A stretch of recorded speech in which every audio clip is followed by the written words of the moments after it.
How you doing, everybody? Today we're doing a little slow meander, a little wander through history. We're starting right here. This here is the Subaru 360, 1967, 356cc, suicide doors, 25 horsepower, an iconic car that could fit 4 adults. It was meant to be fun and hip. I would say it's both of those things. It's extremely, extremely small. Speaking of extremely small cars, off to my right here is one of the most iconic Subarus, probably the most iconic one. Actually, this is a Subaru 22B. It's got a wide body, it's got a 2.2 litre engine. There's only 400 of them ever made in the world, and one of them is right here in Australia, which is pretty awesome, in the museum collection. What else do I need to say about this? It's the best one they ever made. It's 2-door, it's amazing. Over here, we've got 2 Subaru Brumbies. What is special about a Brumby? Switchable 4-wheel drive, Exactly. Martin? That's so when you're on the farm, you go gunk, gunk, and then you can drive over your cows. So these were insanely popular in Australia because what were the other options at the time? There weren't many other options, but I think the way that they kind of made these popular, there was a bit of a chicken tax. We've got a whole article about this that we'll link below. True. Yep. That they had to make it more a passenger vehicle than a utility truck. So they would have a rear-facing jump seat in the back so that you could officially say, no, this is a passenger vehicle. That's right, not a ute. Because you're going to be sitting in the back fishing or doing whatever you need to do. It's a really interesting car, but in Australia, they actually became part of the fabric of a lot of kind of industrious and farm vehicles used in rural areas. Because of the switchable 4-wheel drive was a huge one, because rather than getting bogged in your rear-wheel drive, HQ, Commodore, whatever you were driving at the time, you did have selectable 4-wheel drive, but it was still very good on fuel. So they're actually front-wheel drive most of the time.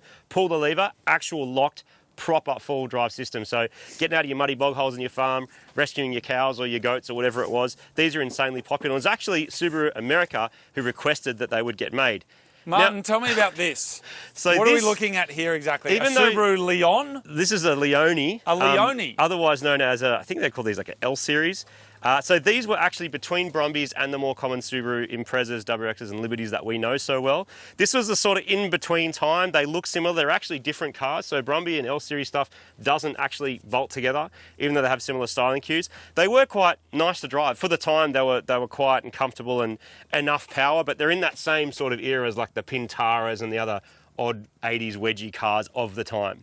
Martin, it's just occurred to me, I don't have a whole lot to say. I'm going to let you talk. I'm going to let you riff on this. The SVX, Subaru's version of like a 2-door sports car, super expensive back in the day. Weren't these like $70,000 or $80,000? Yes, and I mean, what else? I like to compare it to what else was around. So 300ZX, 3000 GT, that kind of car, right? Like a big, low, wide, huge thing. Can anyone guess what market this was sort of aimed at? Well, America, of course. America, hard. So this had an EG33 in it, which is a 6-cylinder. It's Subaru's first like proper 6 that they did in mass numbers. There was some other 6 in that, but we don't talk about that. These were all auto. These were comfortable. These engines, if you build them, can make ridiculous power, but these only ever came out in auto. I have driven a manual converted one, and it's an absolutely excellent car. They actually handle really well considering they're big and fat like a 300ZX. Over here, this is the classic. So here is probably a little bit of information that you didn't know, something random. When this car was first launched in Australia, I wrote the launch music for it, and actually writing that music for Subaru was the first big commercial piece of music that I did, and actually put my music career on the map. So this car was revealed, they pulled a sheet off it or did whatever they needed to do. Late 90s, I think. This is late 90s. This so one. The very first WXs came out in 1993, all over the world, and they obviously were a game changer. They don't need a background on why they were so popular. This is a slightly later version, almost like the version 2, 3, whatever it was. You can tell because of the coloured door handles. That's how I remember being able to tell the difference of what year they were. So this just had an EJ20 in it, not a forged one, nothing particular special. That was reserved for the STI, which we'll get to.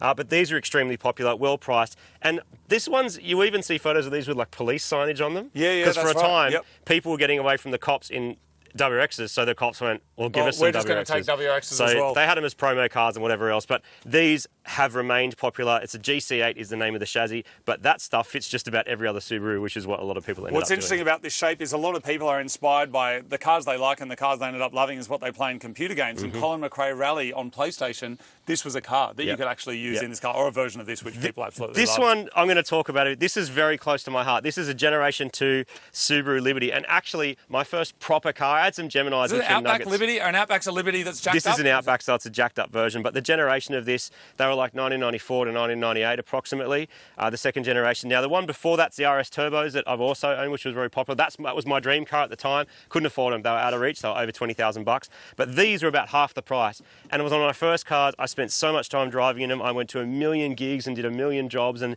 really sort of kicked off that side of thing and learned a lot about cars with these.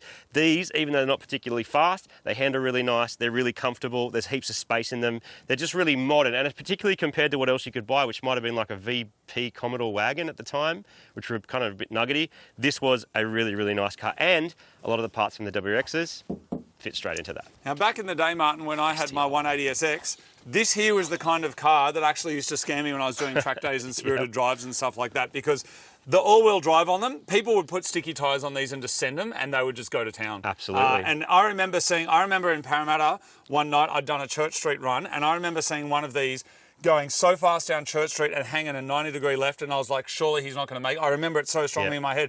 And just making it around the corner and realising I couldn't do that in my car. Yeah, and the all-drive that was in these was for the time, like the most advanced thing. There was Evos was about the only thing that would come close. They look really similar. That's a basic WRX. That's an STI. So better engine internals, different turbos, different ECUs. The gearbox, depending on the model, is better, shorter ratio, so it feels a bit more quicker, and some nicer bits on the inside. But very, very similar cars, and you can swap between them. This one is the ultimate STI. Apart from the 22B, of which there's basically none in the world, there was 400 of these in Australia and a lot more throughout the world, but Australia only ever got the two-door in STI form. Price differential, Martin, between this and this, approximately? Today? Yes. So that's going to be, it's hard, 80? 70, 80 grand. Yep. Maybe 30 or 40. So just for having less doors, you pay nearly twice as much. Yep. It is basically the same car. There's not much different going on here. It just depends how many doors you want. But this, for me, was sort of as close as you could get to a 22B in the classic colour.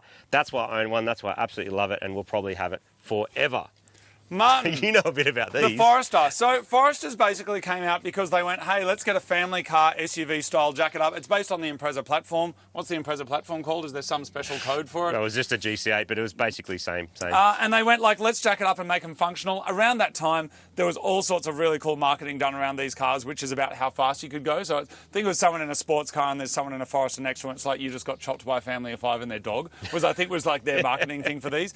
I've owned some Foresters, as has Marty. There's obviously an STI version of this, which is really cool. And we took the guts out of a version of this, which is what ended up in our Brumby. Yeah, there's not much to say about it. That and the Gen 2 Liberty, it's kind of the same. All the NA cars were the same. They either had the 2-litre, 2.2 or 2.5, double overhead cam or single overhead cam. Drivelines more or less the same, and of course interchangeable. And we did use similar stuff from what's in this to go in our Brumby.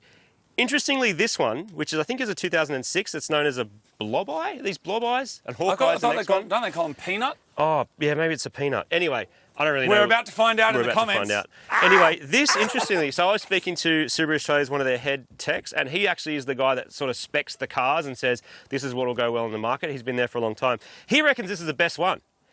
And I have to listen to him because he's obviously spent more time around these cars than I ever will. He reckons balance-wise, with what this car had in terms of its parts and its mods and its power and all that sort of stuff, was one of the best ones.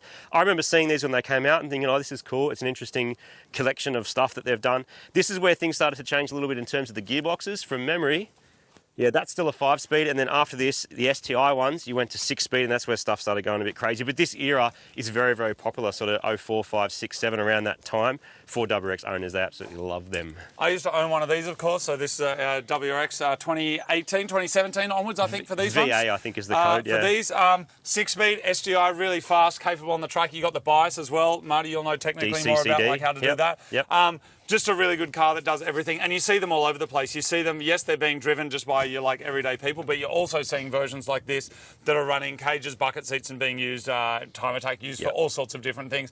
It's just a classic car, and I think kind of became the pinnacle of STI. I know people love their 90s stuff, but that car there to me felt like they'd kind of done the best of everything. And it was a version of this that we ended up buying from auctions that we think was listed incorrectly, not as an STI. And we took all the guts out of that, and that became one of the iterations of the Subaru Levorg. When these first came out, there was a lot of criticism. oh, they're heavy, they've gotten bigger. And you can actually see it. Like, they have gotten bigger as markets have changed and people want bigger cars. People have gotten bigger too, just but saying. This is exceptionally popular and actually a really good all-rounder car. I never really understood them. When you own it, I'm like, okay, this makes sense. And when I transplant it into the Levorg, I'm like, oh, okay, this makes sense. It's got one of the best gearboxes they ever made, so that driveline is excellent, all the adjustable stuff. Strong engines, 2.5s. They've had a lot of time to refine them and make them good. So that is a pretty awesome car. But speaking of STI, that's not really an STI.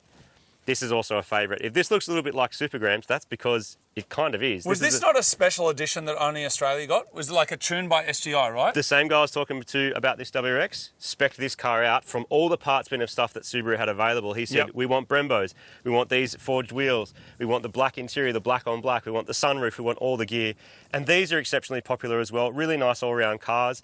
They either came with 2 litre or 2.5. You could get it with the 6-speed, which is what was in Supergrams with 300 kilowatts at the wheels for years and years. That's a sleeper, man. Proper. Like, if you don't know, you don't know. If you get an EZ36 out of a Tribeca and whack it in that car, you have a sedan Supergrams. That's what everything else is the same. That's all the running gear that I put in and all the inside. And it was really held up. And I think they're really nice cars. Still expensive too. Over here's a BRZ. This one here is the same model as mine. So this here is just kind of classic rear-wheel drive fun car. I didn't quite understand them when they first came out, of course, and we've spoken about this a lot. People say they're underpowered. Actually, people have all sorts of things to say about them. They're just really fun, and they're a car that you can... I don't like that journalist term. You can drive them at 10 tenths. The point is you can drive them hard without actually... It can still be fun, and you can kind of drive it at the limit, and the limit of you as a driver. They're just... There's not a whole lot to say about them. They feel like a go-kart, but they absolutely function really well day-to-day driving them around. They're a great car. Our prices of them have come right down now because the new ones have come out. The new one's got a 2.4 litre instead of this one. But a good car. Throw some tyres on it, enjoy your track days, do whatever you need to do. My one's been turbocharged, and it's got a bunch of different mods. There's a whole video on that. We'll link that down below, and makes for some great skids as well. So we'll do the quick maths on this one. So this is pretty much the exact car that went into the Levorg. That's all you need to know. That's the latest model of that particular chassis that they ever made. 2.5 litre 6-speed STI. Exactly, it's STI. That's probably a 2020-21, like a late one, and one of the last ones they made, kind of like a final edition that they ended up doing. As we move into here, this is stuff that we haven't owned. So that's an Outback, a current spec Outback. That's big. That's huge. That's like, properly look at the big difference now. in size between the Gen 2 and this. Like, it is massive. But good family cars. They do everything they need to do. This is an interesting one. So this is Subaru's EV. This is the Solterra. I hadn't driven one until today, and straight away you are taken just with how quiet and calm they are to get in. There's no noise. There's no theatre, which some people don't like. But I actually think if you just want to drive to the shops, that's the kind of thing. And let's face it, you're going to see more and more and more of this on the road. So I'm glad that Subaru are into it. And their focus on this is also handling, which all these other cars are known for, is tuning that to be really nice to actually drive and good feel. So regardless of whether it's got electric motor or a petrol motor or whatever it is, it should still feel nice to drive. This one here is the new BRZ. So Very 2.4 litre. Very, very impressive. So any of the criticisms that people maybe had the last ones, like it doesn't make enough power, it doesn't rev out, it doesn't whatever, that has been fixed with this. This one here is owned by one of our friends, Nick. I have driven this car hard multiple times. And again, it's that word predictable. You can go hard into corners. You know how the car's going to go, how it's going to respond. There is a massive upgrade on the interior in terms of the switches and just the general feeling there. It's just a modernisation of exactly what you would expect. This one's got a couple of nice mods in terms of wheels and wing and stuff like that. That is a car, just get in it and drive it exactly as it is. Of course, being a Subaru and of course being a modern Japanese car, there's heaps of modifications available for them. But if you know, you know. Yeah, they are seriously impressive. The old ones, I was like, yeah, these ones is like, there's just nothing like it. And this is a current model WRX as well. So that I haven't driven, I know nothing about it, but I plan to today. I'm going to because we're at a track. So that's a run through of a pretty awesome collection of basically the museum cars that Subaru Australia have. What's down here though, Martin? What's over here? This is a bit special. So finishing here, this is the Subaru Brumby that we've been restoring now for 6 months. So Gosh, absolutely the biggest project that we've ever attempted. And Marty has been the captain of the ship of this Brumby build. It has been weekends, long days, nights, and a lot of different people with a lot of different specialist skills helping us get this done. Yeah, restoring a car to this level, and I mean, this is not show car level, but it's the absolute best that we were able to do. I'm just so happy with how it's turned out. It looks really, really nice. It's still an old car. There's still like old dash switches and stuff in there.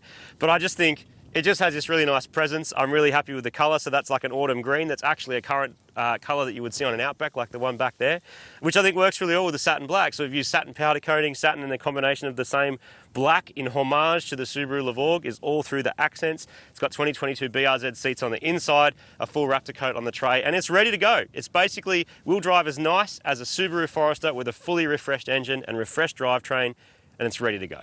And if you want to see the complete build and restoration of this, we'll put a link down below. You can check out all of that. We built this car to celebrate Subaru 50 years in Australia, and it was awesome to have them on board. And just want to say thank you again to how many people came and helped us. Late nights and long days getting this done. Some people might attempt to build like this once in their lifetime and maybe not even finish it. It's been 6 months of solid work, and really proud of how far it's come. Awesome. Thanks for watching. Hope you enjoyed it. See you later.